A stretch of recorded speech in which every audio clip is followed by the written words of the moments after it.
Hello everyone, Mike1217 here, welcoming you back to Let's Play The Legend of Zelda Ocarina of Time, and we are about to begin the Great Deku Tree, the first dungeon in the game.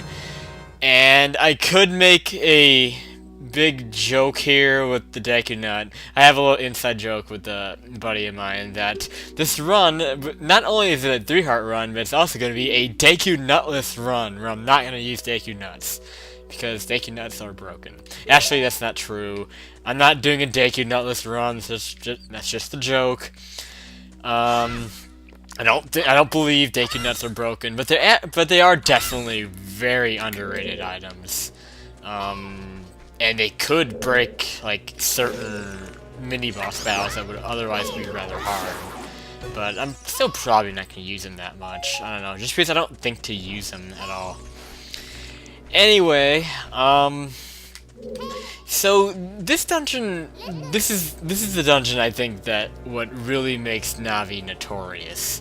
Navi is by far one of the most notorious characters in video game history for pointing out the obvious stuff, and it shows up all over the place in this dungeon.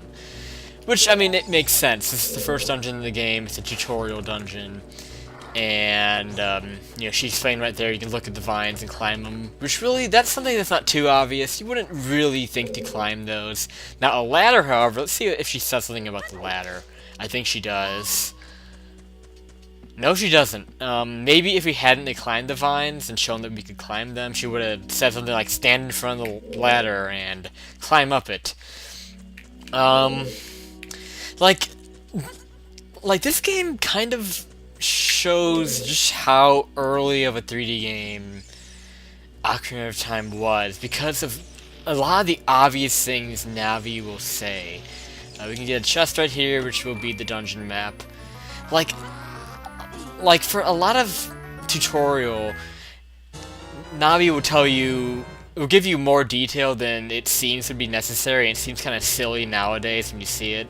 I think the best one is when you go to a door. Let's get to a door and we can kind of show that off. Right over here. This is where we have to go next, and I almost missed that jump. So this door, she's gonna explain how to open doors, which just seems really silly now, but back then it's like, well, is it really? I mean, is it really necessary?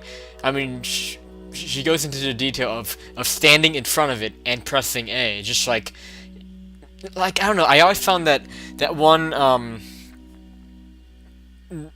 detail of standing in front of the door. It's like, oh yeah, okay, I didn't know that I had to stand in front of the door. I thought I could just do this and press A and the door would magically open. Like, really? Who wouldn't stand in front of the door in order to open it? Okay, so here's a pretty simple enemy here.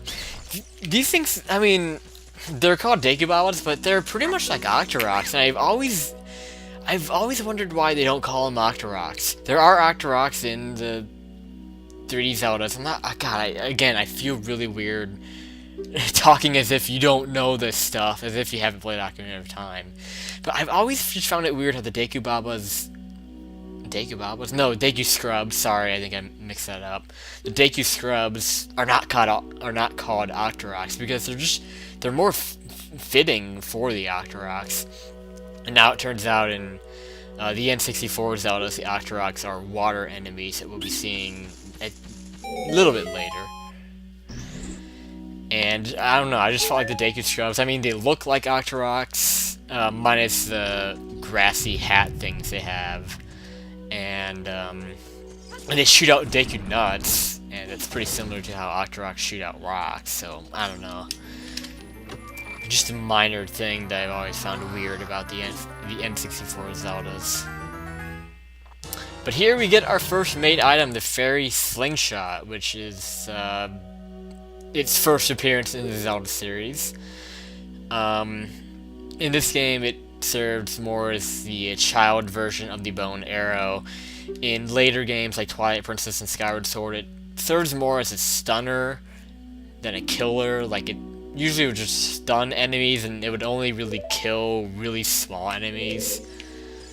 And of course, just like almost every time you get a new like main item, you would right away have to use it to exit the room that you got the item in. That would be seen in so many other 3D Zelda games to come. So we had to shoot that ladder down with the slingshot to get back out of the room. So we will be doing that and moving on. I am itchy, by the way. I have so many bug bites on my feet. So if I like if my gameplay looks really weird, I'm just running in a straight line against a wall, that probably would indicate that I'm taking one hand off the controller to scratch my feet, which I really shouldn't be doing. You should not be scratching bug bites. I know Mom and Dad told you that, and I'm going to tell you that too. Don't scratch bug bites. Like, that's the only thing I don't like about summer are bug bites, but then again, I should be wearing, well, bug repellent. Okay, so let's climb up here, and I'm kind of spoiled by Skyward Sword, I'm gonna admit, because Skyward Sword had that nice feature of, like, flicking the Wiimote to climb vines faster. But thankfully it's not as bad as Twilight Princess, where he goes like a slug up the vines, because they had to make it so realistic. Okay, so we could technically move on, and we could skip an optional room right over here, but we will go through all of the optional rooms in the dungeons. That's something that I really want to hammer in, is I want to try to go through as many optional rooms and dungeons as I can, which is why I'm deciding that I am going to make it a requirement to get all of the gold Skulltulas in the dungeons. Which actually, we can't do that in this dungeon, and I'll point that out later when we get to that point, where we can't get a certain gold Skulltula. We haven't even seen a gold Skulltula yet, so we don't have to worry about it right now. Oh, actually, we are about to see one in this room. You might have saw it briefly on screen. This over here is going to be the compass. Let's quickly get this. I guess I'll rant about this like I have in other 3-heart runs.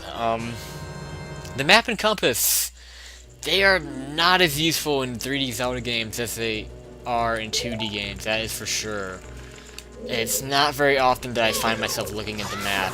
And quite frankly, like, looking at the map, that is something that truly does kind of signify good dungeon design. And yes, I did actually think that that would kill him. I forgot that the slingshot doesn't break through the front of the Skulltulas. But anyway, I am going to go over there to get that gold Skulltula and whatever's in that chest, just because. I don't even know what lighting this torch did. I think it opened the door. Yeah, the door closed behind us. Anyway, but yeah, as I was saying, I think, like, if a dungeon, like, forces you, and I use the word forces very lightly, but just makes it so you feel like you have to view the map to find where you're going, and it really makes you get lost every now and then. That is actually a sign of good dungeon design, because I like the feeling of being lost in a dungeon and trying to, like, plan out your route and where you have to go. And you just don't see that very much in Zelda games anymore. You do see it a few times in this game. I will point out the dungeons that we get to that do a good job of just making you feel like you're lost and you have to, like, plan out your route. That's what I really like doing in Zelda dungeons, is just planning out my route and just, like, checking the map and seeing, okay, now where do I have to go next, you know? Which, by the way, the map, I should have shown it there. I know, like, the reason why I paused was to show the map, and I never did. The map is right here, so there you go. The blue rooms are wherever we've been, the flashing room is where you are right now, and the outlined rooms are where you haven't been. So, elementary stuff, I'm sure you all knew that, but I might as well have pointed it out. Okay, so we're pretty much done in, like, the main part of the dungeon. But yeah, anyway, like, I just feel like, you know, nowadays with Zelda dungeons, it's too obvious where you have to go, and that's not a good thing. I think it shouldn't be obvious where you have to go. I think you should have to kind of, you know, check your map every now and then, and, you know, explore every nook and cranny, and that's something I think the next 3D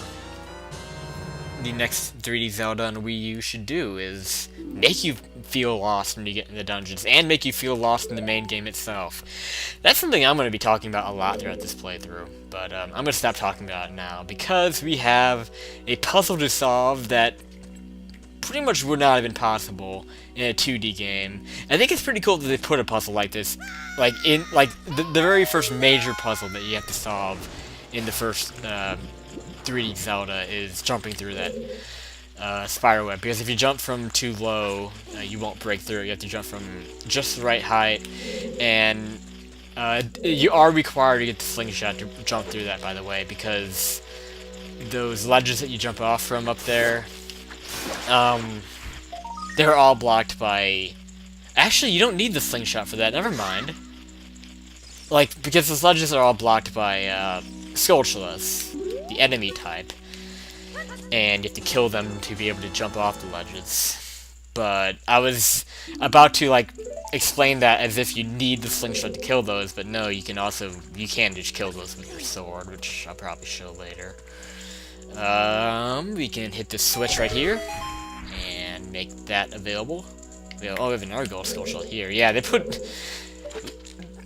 2 of them in the same room. We get 3 really quickly in this dungeon. And these should be the only 3 we have access to here. Gosh, I can't think off the top of my head how many are in this dungeon. Again, there's one that we cannot get. I'll point that out when we get to it. But I can't think of the one that... I think there might be 5. And I think there's 5 in each dungeon. I might be wrong about that, but there should be 5 in this one. That should be a recovery heart. Don't know why I even picked that up. I should have saved that for when I really needed it, but oh well. Okay, so this puzzle's pretty easy. We see across there is another spider web, but this dungeon's really just all about breaking spider webs, either burning them down or jumping through them, as we did to get into this room. It's just like the common puzzle here. So, pretty simple stuff. And we can go on through here, and I think after I take down this guy, we are going to... Oh, I keep thinking you have to fight those. Eventually you do have to fight those, but not here. You just get up close enough and they talk to you. So this guy is going to give us a very famous clue. 2, 3, 1. 23 is number 1, and no Zelda fan will ever forget that. So with that in mind, we will figure out exactly what that means next time, what 23 is number 1 really means. Next time in The Legend of Zelda Ocarina of Time. In The Legend of Zelda Ocarina of Time. I was meaning to say in the Great Deku Tree. Whatever, I don't know what I'm talking about. I stumble over words. You can't blame me. Just shut up. I'm bad at outros. Goodbye. I will see you next time, folks. Peace out.